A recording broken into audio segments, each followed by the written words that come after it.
มึงแอดเนาะสาวมึงแอดแข่งหัวพันเลยเนาะ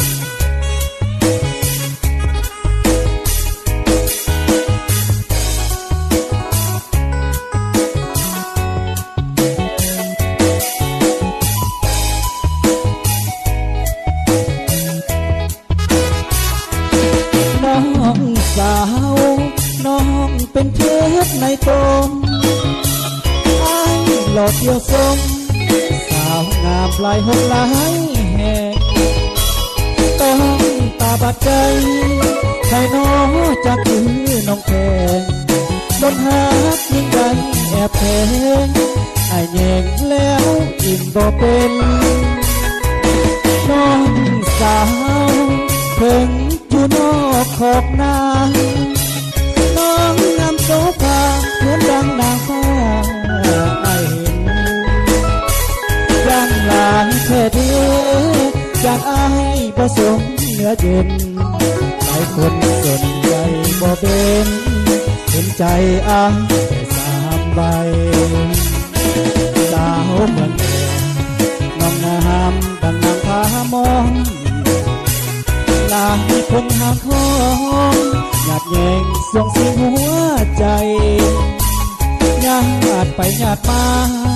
ลดเลวขาดบ้านกันไปคนสุดท้ายไอ้ได้ดังข้าวฟ้าทีน้องสาวหากไอ้บ่เปลี่ยนแปลงทั้งเศร้าทั้งแรงไอ้ลงหลักแย่น้องพี่หักอ้ายหักน้องให้สะท้องกันเด้อคนดีใจอ้ายสัวชีวิตนี้มีแต่สาวเมืองแอดเอ้ย